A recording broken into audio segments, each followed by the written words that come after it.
Olá, me chamo Dida Nascimento. Sou artista visual e músico. Estou aqui para apresentar meu projeto Pedaços de Mim. Esse projeto foi patrocinado pelo Governo do Estado do Rio de Janeiro, Secretaria de Estado de Cultura e Economia Criativa do Rio de Janeiro, através do edital Cultura Presente nas Redes 2. Vou falar um pouco para vocês da minha trajetória de vida, o meu começo artístico. Então, eu começo desde criança, a parte de desenho, porque meu irmão tinha um amigo dele que desenhava muito bem, fazia cartazes para o comércio local, e ele desenhava muito bem, assim, tipo São Jorge, Tarzan, essas figuras que o Superman, ele fazia esses riscos no chão. Aqui era tudo de barro. Eu pequeno, né, assim, tipo 7, 8 anos, 9, né, essa faixa assim, de criança, já tentando entender algumas coisas e desejando aprender de fato alguma coisa que te prendesse para fazer, ele começou a me mostrar no chão como que fazia o traço, por exemplo, de São Jorge, aquele formato do dragão e tal, e aí eu copiava do lado. Né, com uma madeirinha, eu ficava tentando copiar ele fazendo. E ali foi o meu começo. Eu lembro que assim, é uma coisa que ficou na minha memória, né? É uma coisa de relembrar o que me chamou a atenção. Uma outra coisa que me chamava a atenção quando eu era criança eram as formas de mancha que tinha nas paredes da minha casa, né? Às vezes escorreu uma água na parede de chuva e tal, e ficava aquelas manchas, e eu ficava desenhando por cima da mancha. É uma coisa que também de memória que eu lembro fazer. A partir daí eu comecei a ter esse desejo de ter contato com as artes plásticas, em especial com o desenho. Então passei a copiar os desenhos de gibi também, ampliando, comecei a fazer isso naturalmente, com essa força desse amigo do meu irmão Moisés. E a partir daí eu vi que tinha condição de ir melhorando, aperfeiçoando. Teve um belo dia, passou alguns anos, né, meu pai me chamou para ir em Nova Iguaçu com ele, no centro de Nova Iguaçu, e eu me deparei numa galeria de arte, que era da minha professora Elizabeth Cunha, que passou a ser professora porque eu me encantei com aquele trabalho e aquele encontro dela. Eu lembro que era uma sala embaixo que ela fazia uma exposição dos trabalhos dela, e em cima tinha uma escadinha na caracol e em cima tinha as aulas de desenho. E ali meu pai me matriculou, eu fui estudar. Eu tinha possibilidade, não era tão caro, era acessível, então eu fui estudar ali. Ali eu aprendi sombrear, né, melhorar o meu desenho de ampliação, aprendi um pouco de volume, né, de perspectivas, enfim. Depois eu fui estudar com ela na Faculdade de Nova Iguaçu, que era a antiga SESNE, que ela foi dar um curso lá de pintura. E aí eu fui para lá. Lógico que no ateliê dela também tinha aula de pintura, né? Era ligado os dois e eu estava ali desenvolvendo isso. Quando eu fui para estudar com ela lá desenho, eu já tinha um contato com o Orlando Rafael, que também era uma pessoa, e é uma pessoa de referência para mim, porque ele, a partir daí eu passei a ir na casa dele todos os sábados, para poder pintar e desenhar lá. E ali ele me deu vários toques, me apresentou livros de arte, me apresentou músicas que eu, na época, não tinha assim, condição de comprar vinil, mas ele já tinha toda a história de rock, né? Tinha disco de Bob Marley, de Peter Tosh, Jimmy Cliff. Então eu comecei a ouvir como ele botava de fundo essas músicas e variações de música. Eu passei a ouvir como músico também. E a gente também se deparou assim, com uma empatia muito grande com relação à música. Ele gostava de compor, já escrevia muito bem. E eu fui aprendendo essa pegada. E eu tenho muito carinho pelo Orlando Rafael, por ele ter me mostrado alguns caminhos. No entanto, ele foi o primeiro a me levar, por exemplo, em Santos, né? Tinha um salão de arte lá, e eu participei desse salão por conta dele pedir. Meu pai teve que autorizar, eu devia ter uns 13, 14 anos de idade, e ele me autorizou, o Orlando, me levar para lá. E eu fui, participei, ganhei uma medalha, fiquei super feliz. Isso só reforçou que eu poderia continuar, né, nessa trajetória. Mas nada assim tão... assim, eu vou ser um artista. Era uma coisa que eu fazia e passou a ser orgânica. Eu passei a pintar e desenhar nesse quintal aqui direto. Todo dia eu pintava e desenhava. Onde eu construí uma coisa dentro do paisagismo e também, logo em seguida, do surrealismo, que vem ser influenciado pela história, né, de todo o surrealismo e pela Elizabeth Cunha, que fazia surrealismo. Então eu desenvolvi muito essa parte assim, de aprendizado nessa época. Então depois de ter estudado com Orlando, a gente foi fazer música também. Isso tudo está tudo ligado, né? O KMD5, que é uma banda que eu já vou falar já passar rapidamente uma pincelada sobre a música, porque música e pintura e capoeira está muito ligado à minha pessoa, desde criança. Então essa tríade que eu vou chamar de tendência artística dentro da minha vida, me acompanha desde criança. Aí vem para a adolescência, até eu ser adulto e tentar salões de arte, né, de vários lugares, pintar série de quadros, aprender a fazer 3 quadros e contar uma história com esses 3 quadros. Enfim, participei de muita gincana com Orlando e Rafael também no Rio de Janeiro, na Baixada, sendo premiado em alguns lugares, fazendo paisagem e tal. Mas no surrealismo foi onde eu me encontrei mais, porque era um momento de criação minha, de sonhos, né, de coisas que eu desejava, que transformava. Eu já fazia ali uma onda de misturas de pensamento ali e de culturas também, porque são as informações que eu tinha aqui. E eram, com certeza, fator principal para a minha continuidade. Esse quintal, né, eu estou aqui no Centro Cultural Donano, onde eu moro, e sou gestor. Esse quintal aqui sempre teve um encontro de arte aqui, tanto da cultura afro, da capoeira, né, do maculelê, do samba de roda, sempre existiu aqui.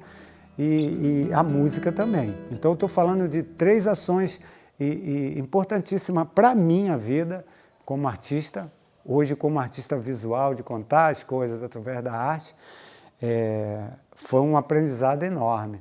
Então eu ensaiava aqui, né, com música. Meu irmão, anteriormente, nos anos 70, já ensaiava nesse quintal com a banda dele de baile, e a gente cresceu ouvindo isso. Foi onde a influência musical, que eu tive muito, muito, muito, muito forte. Fiquei sabendo de um cara muito maneiro, assim, que eu tenho como irmão, e uma referência grande também, que é o Gilberto de Lima. O Gilberto de Lima mora em Mesquita. Esse cara é sensacional, porque ele me apresentou o mundo assim, da cenografia, da pintura de arte cenograficamente.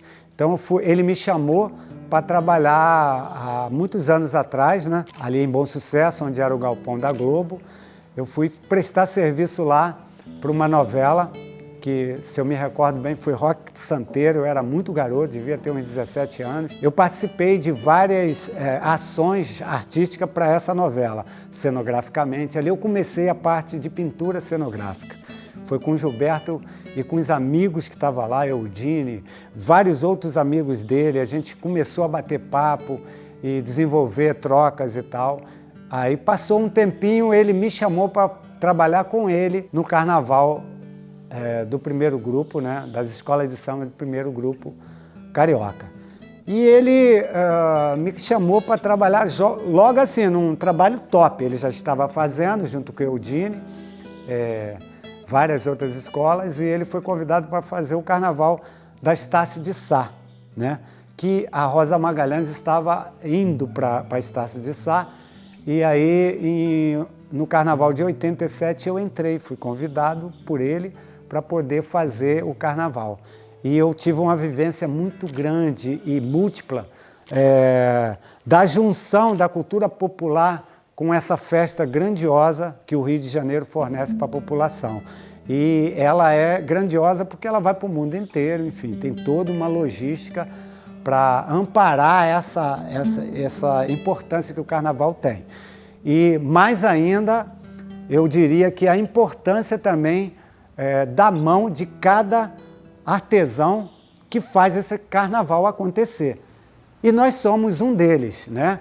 Eu faço parte da equipe do Gilberto até hoje. A última escola desse ano a gente fez Portela. Então já passei pelo Salgueiro, com a Rosa Magalhães também, depois com o Renato Lage, a gente fez recentemente também a Grande Rio. Bem, se eu for citar aqui, são muitas escolas do primeiro grupo que a gente já forneceu a nossa mão de obra. E eu quero dizer que eu fico muito feliz porque essa festa tem uma importância imensa na criação artística do Rio de Janeiro, né? E essa mistura. Então foi ali que eu também aprendi a lidar com melhor e entender que eu posso fazer escultura, que eu fazia escultura também, que eu podia fazer massa, trabalhar com isopor, o corte, a precisão, conversando com os amigos, com vários escultores de lá, excelentes escultores, né? E, então a gente vai vendo e aprendendo. Então eu desenvolvi isso também, a forma, né? Desenhar e como formatar aquele desenho. E eu fui aprendendo, é um momento de uma grande escola. Na verdade, o Carnaval do Rio é uma grande escola, porque você aprende olhando diversas pessoas e forma de fazer diferente, um resultado excelente para acabamento, tanto visualmente dizendo ali ao vivo, quanto também nas imagens, no cinema, né, no vídeo. Porque você tem que pensar nessas duas coisas. Como é que você casa a sua pintura, né, dentro do contexto do carnavalesco e também no contexto geral, para que essas cores tenham passe para as pessoas um certo glamour e também, ao mesmo tempo, aquela coisa do artista, do fazer, do momento. Então, e as imagens vão retratar isso. Então você tem que fazer um acabamento que também no vídeo fique muito bom para a pessoa que está vendo de fora, em outros lugares, pela TV ou por um canal, pelo celular hoje, né? E eu quero dizer que eu sou muito grato a esse momento do Carnaval, que faço até hoje. Um pouco menos, mas trabalho até hoje no Carnaval. Isso começou em 87. Em 88, 89 eu entrei para estudar pintura, desenho e composição no Parque Lage. Eu ganhei uma bolsa que foi através do conhecimento do Orlando Rafael com o Luiz Áquila, que aliás é uma referência para mim também no caso da parte que você da autoridade da arte, do abstracionismo, né? Como é que você combina as cores para dar essa emoção que você quer naquele momento, ou a emoção que ela te dá também e você vai caminhando, né? É muito por aí. Eu ganhei uma bolsa integral e comecei a estudar lá. Estudei com Mulica, com Janete Prioli, passei por vários trabalhos de desenho, de composição, de como você adequar, como você tramita pela velocidade dos traços. Daí eu criei vários projetos meus, casando com esse histórico de conhecimento. Fiz várias atividades no Sesc, pelo Sesc Rio, né, aqui na Baixada. Fazendo oficina aqui no Donana, com várias oficinas. Junto toda essa trajetória, eu fui trabalhar no Projac, prestando serviço. Fui convidado, eu vou citar aqui um dos trabalhos, mas eu já fiz vários trabalhos para lá, de novelas, de programas, para o efeito especial. Assim, que marcou muito a minha trajetória foi o Dia de Maria, que eu me deparei com um amigo, né, aqui de Nova Iguaçu, que eu fiquei assim, muito feliz, que foi o Raimundo Rodrigues, um grande artista plástico aqui da localidade. E trabalhando na bolha, o Luiz Fernando, né, que era o diretor-geral, estava me chamando para fazer vários detalhezinhos, coloca isso aqui, pô, puxa isso aqui e tal. Eu estava fazendo mais a parte de adereço, de composição de coisas, do que propriamente pintura, lá naquele momento. A minha pintura era efeito especial, envelhecimento, um monte de outras coisas para determinada cena, acabamento de roupas, enfim. Aí fui para o almoço, ele me apresentou, eu encontrei o Raimundo.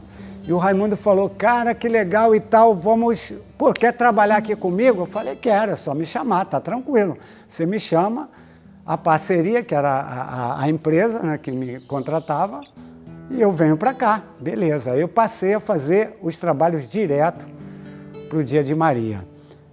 No primeiro, né, e depois no segundo, trabalhando diretamente com o ateliê, com a produção, no ateliê do Raimundo, né, eu fiquei assim, pô... Conheci muita gente, foi uma porta assim, que se abriu bacana para mim. Conheci muitos artistas e estava ali no meio, foi muito bacana. Quero dizer que eu sou muito grato a esse momento, porque ali era uma caminhada do meu aprendizado, das cenas, de como encaixar um elemento que às vezes não tem sentido nenhum, mas você... dá sentido a ele, um novo sentido. Isso já dialogava com o que eu pensava e ali foi um reencontro com isso e um somatório de aprendizado mesmo, assim, de boa. E eu fazia isso junto com música, né? Com muito ritmo, porque quando eu estou pintando, gente, assim, só uma coisa assim que eu vou falar assim, que é minha. Eu estou pulsando música, eu estou lançando um ritmo na pincelada, né, na escolha da cor, na mistura. Por quê? Porque o meu pensamento, assim, que eu tenho como base são as misturas. As misturas tanto de uma pigmentação de cor, né, quanto as misturas de culturas. Então, quando eu criei na música, assim, para mim, né, um conceito de que o hibridismo estaria fazendo em todo momento, participando de toda a história da arte, e por que não dizer do que eu estava pensando naquele momento, aí eu comecei a colocar a música, né, às vezes a estudar o que é uma cor mais estridente ou densa, ou aquela que tem mais brilho, ou que passa um certo sentimento se você misturar com a outra, quanto também os timbres de acorde, de acordo com sua intensidade tocada, ou se ele é mais doce sendo menor, ou até mesmo recuando alguma coisa de nuances de notas que são as dissonantes. Então, isso tudo para mim, assim, dentro do espectro, né, de arte, de cor, eu coloco sempre a música junto. No entanto, eu criei assim, um projeto para mim e colocava que foi o Nação Híbrida. Estava carregando assim, a música e uma exposição junto. Uma exposição que conta a trajetória de tanto coletiva, de outros artistas pensando nisso, dentro do conceito que eu tinha colocado, quanto a exposição minha individual. Então, são misturas de culturas e técnicas, de colagem ou de como usar uma cor e outra, ou uma técnica misturando com outra, ou tendências, né, que eu posso dizer de incluir nesse estudo do hibridismo de cultura. Então, a Baixada, onde eu moro, onde eu vivo, me criei, ela é rica nesse hibridismo, porque é uma enxurrada de diversas culturas e tendências e pensamentos de pessoas de vários lugares que vêm morar aqui, por uma necessidade ou uma busca de mudança, de crescimento, enfim. No meu caso, a minha família veio por conta de um momento difícil, né, pós-guerra, e aqui tinha uma divulgação que o Rio de Janeiro, né, abriria um espaço na época aqui para a Baixada, enfim, seria fácil, mas não foi tão fácil assim como eles pensavam. Foi uma luta danada para comprar esse terreno que nós estamos aqui na época, em 55 talvez, e fazer uma casa de estuque, depois virar uma casa tida como uma casa normal, de tijolo e tal, mas eu não peguei essa época, né? Ainda não era nascido, mas é o que contam minhas irmãs e irmãos mais velhos. Eu já cresci numa casa que eu conto hoje, assim, o Donana tem uma pigmentação de cor, de conceito, por conta dessas cores que eu via da minha casa. Assim, eu falei, poxa, então eu vou tentar pensar artisticamente na cor azul, que era a cor da casa, que fazia o contorno do design de acabamento da casa aqui, e ela era toda rosa. Então, o Donana, eu tento até hoje manter isso, que é as cores do Donana. As cores que remetem a essa memória de Pernambuco, de todo o processo cultural assim, do Nordeste, que meus pais são pernambucanos, né? E, enfim, eu nasci com essas cantorias de minha mãe, né? de ladainhas da capoeira, essa cantoria das lavadeiras, de cruzadas, de igreja, né? Que minha mãe é muito ligada a isso, a parte espiritual, que minha mãe foi aqui uma rezadeira, né? É uma rezadeira, então a gente tenta manter esse conceito dela de ajuda ao próximo. E a pintura, que eu vou voltar, né? Vou voltar para a pintura, porque eu estou aqui para apresentar as cores para vocês e de como eu posso estar movimentando trabalhos antigos e trazendo eles para o olhar atual. Então é como se fosse noções, né, de como você vai restaurar um trabalho. Sendo meu, eu diria que seria até mais fácil, porque você aceita facilmente uma aproximação. Mas isso é uma pincelada do que é uma restauração, tá? Não é exatamente restauração. Eu não vou falar exatamente de restauração.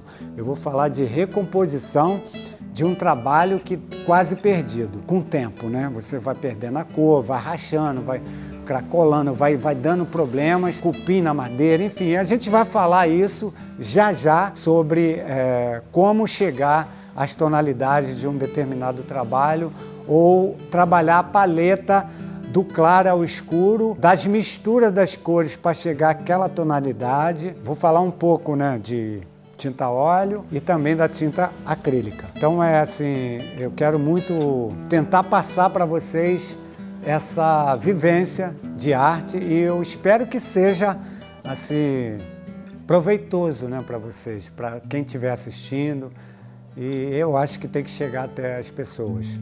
E eu quero muito estar contribuindo com o que eu já aprendi, com o que já vivenciei, trocando, né, com as pessoas. E é isso.